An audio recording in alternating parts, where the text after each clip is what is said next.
अगर हम आपसे कहें कि जापान ने भारत को तेल आयात से मुक्ति दिलाने के लिए अब तक का सबसे बड़ा और ठोस कदम उठाया है तो आप शायद इस बात पर यकीन नहीं कर पाएंगे। लेकिन आज का ये वीडियो देखने के बाद आप जापान को धन्यवाद जरूर कहेंगे। आपको बता दें, आज भारत भले ही दुनिया का वो इकलौता देश हो जिसके पास सबसे सस्ती सोलर इलेक्ट्रिसिटी जनरेट करने की कैपेसिटी हो, लेकिन इसके बावजूद भी भारत का एनर्जी सेक्टर का करीब 57% डिपेंडेंट है फॉसिल फ्यूल पर, जिसके कारण आज भारत को काफी बड़े स्केल पर फॉसिल फ्यूल इंपोर्ट करना पड़ता है। लेकिन अगर बात की जाए मेन खबर की, यानी जापान ने भारत की मदद कैसे की है, तो जापान की बड़ी इलेक्ट्रॉनिक कंपनीज में शामिल पैनासोनिक ने भारत के अंदर कंपोनेंट्स, इलेक्ट्रॉनिक्स और मोटर कंपोनेंट्स को मैन्युफैक्चर करने का बड़ा डिसीजन बना लिया है। और सिर्फ इतना ही नहीं, बल्कि पैनासोनिक ने भारत में BLDC कंट्रोलर्स और मोटर्स को मैन्युफैक्चर करने के लिए Goa based engineering startup Lit Air Solutions के साथ में एक बड़ी पार्टनरशिप को साइन कर लिया है, जिसके बाद भारत के अंदर फैन, एयर कंडीशनर, कूलर और कई प्रकार के पावर इक्विपमेंट्स तैयार किए जाएंगे। आपको बता दें, पहले जिन एयर कंडीशन का इस्तेमाल किया जाता था उनमें नॉर्मल AC मोटर्स का इस्तेमाल किया जाता था, लेकिन समय के साथ और पावर कंजम्पशन को बचाने के लिए अब एयर कंडीशनर में DC मोटर का इस्तेमाल किया जाने लगा, लेकिन और ज्यादा पावर को सेव करने के लिए इनमें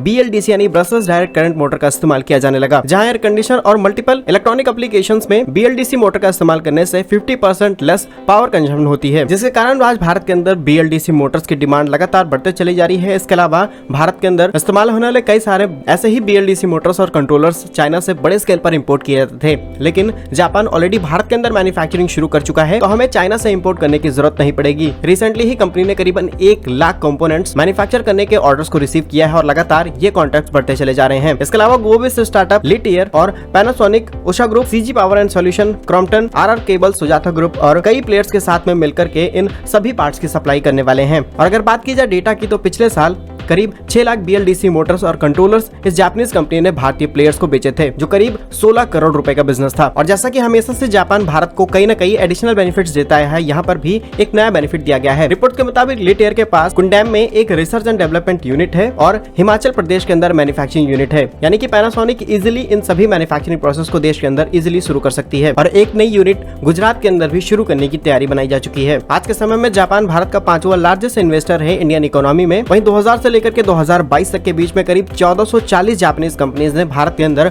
अपने ऑपरेशंस को शुरू किया है। ट्रेड पार्टनर की नजर से देखा जाए तो आज भारत 13वां भारत का लार्जेस्ट ट्रेड पार्टनर है और 2021-22 में करीब $21 बिलियन का ट्रेड दोनों देशों के बीच में किया गया है। वहीं बात की जाए बीते कुछ सालों की, तो जापान की करीब 57 कंपनीज भारत के अंदर $2.5 बिलियन की इन्वेस्टमेंट करने वाली है। वहीं भारत की करीब 15 कंपनियां जापान के अंदर इन्वेस्टमेंट करने वाली हैं।